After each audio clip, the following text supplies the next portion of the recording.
eu estou dizendo é citação, eu estou apenas lendo. Então, por favor, não fiquem zangados comigo. Se vocês querem ficar zangados, fiquem zangados com quem iniciou essa coisa. Eu não tenho nada que ver com isso.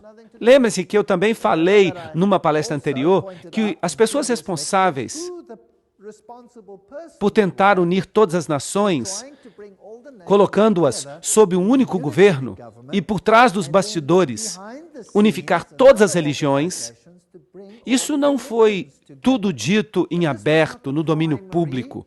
Isso pertencia mais ao domínio secreto. Winston Churchill foi um.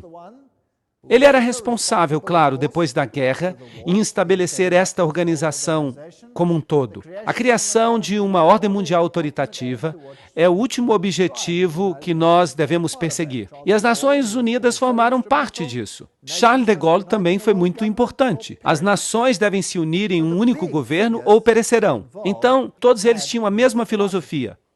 E havia esse homem, eu não sei nem como pronunciar o nome dele, Tryggve, o primeiro secretário-geral oficial das Nações Unidas. Ele era um membro elevado do Partido Trabalhista Social Democrático da Noruega, que, por falar nisso, era uma espécie de ramificação da Terceira Comunista Internacional. E então veio este homem, Dag Hammarskjöld, e ele foi o segundo secretário-geral.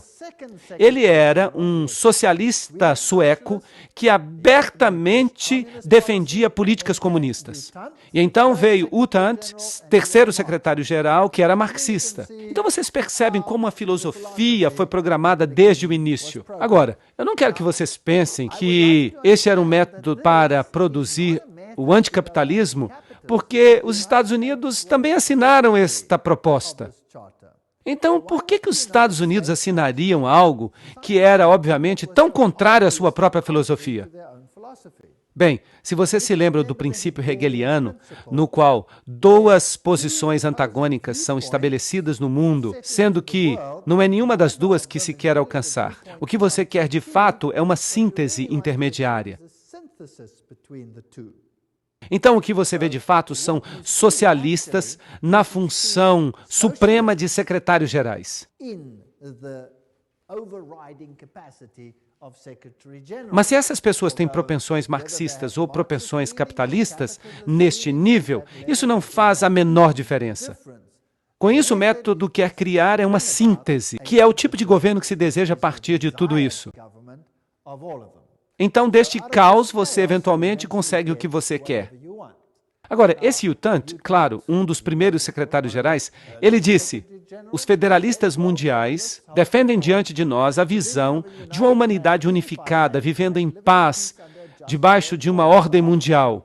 O coração desse programa, uma única sob a lei mundial, é realista e passível de ser alcançado. Isso é apenas para lembrar o que nós já dissemos antes. E é claro, por trás dos bastidores, sempre você tem o papado. Como vocês podem ver em todas estas palestras, o papado está sempre muito envolvido em tudo. Aqui está o Papa Paulo VI com o secretário-geral U Thant. Agora, este homem era marxista. Bem, vamos colocar dessa forma. Publicamente, ele defendia uma agenda marxista. Mas se você fosse de fato um iniciado, uma pessoa de dentro, ele de fato não tinha essa agenda. Isso era apenas uma questão de aparências, como Hegel também diria. Então não é surpreendente que aqui nós tenhamos um outro aperto de mão com outro secretário-geral cujo nome era Kurt Waldheim. Agora, qual que era a agenda ou qual que era a visão política de Waldheim? Alguém sabe? Alguém quer dar um chute? Quando a sua visão política se tornou pública, houve muitas manifestações como resultado disso, pois ele era nazista.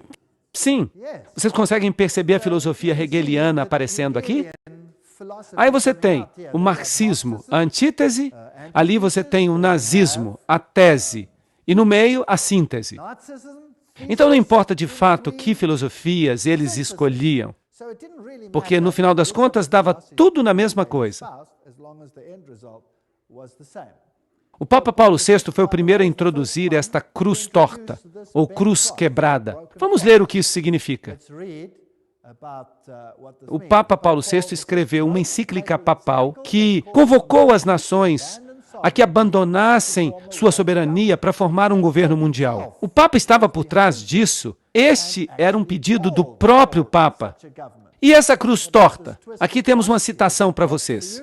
Papa Paulo VI. O Papa Paulo VI usou um símbolo sinistro usado pelos satanistas do século VI,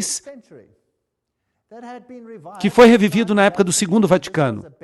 Trata-se de uma cruz torta ou quebrada, na qual se apresenta a figura repulsiva ou distorcida de Cristo, que os magos e feiticeiros da Idade Média tinham usado para representar o termo bíblico da marca da besta. Esta é uma citação interessante. E não apenas o Papa Paulo VI, mas também os seus sucessores, os dois João Paulos, carregaram esse objeto e o apresentaram às multidões para que fosse reverenciado. E eles não tinham a menor ideia que o símbolo representava o anticristo. Bem, esta é uma citação muito interessante sobre a cruz torta e o que ela representa. Bem, estas são as pessoas que estão por trás das Nações Unidas.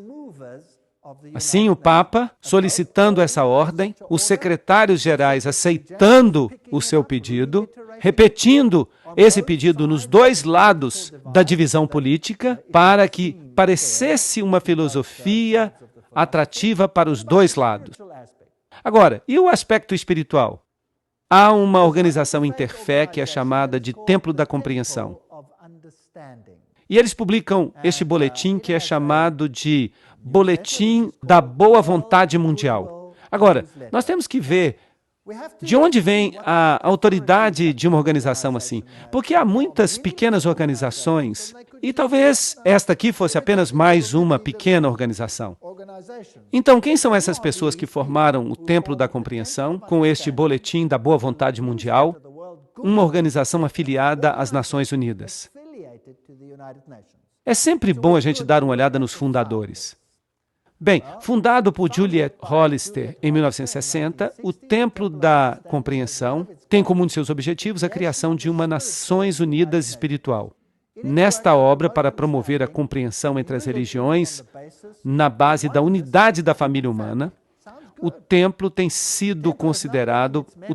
contado entre os seus membros e apoiadores com pessoas de influência mundial, como U Thant. Bem, aí está o próprio secretário-geral. Você não pode subir além disso. Eleanor Roosevelt, isso é interessante, Thomas Merton, Jawaharlal Nehru, Anwar el-Sadat, S. Radhakrishnan, além do centro principal em Nova York, porque há outras pessoas influentes que apoiam. Esta não é apenas uma organizaçãozinha que opera em uma das alas.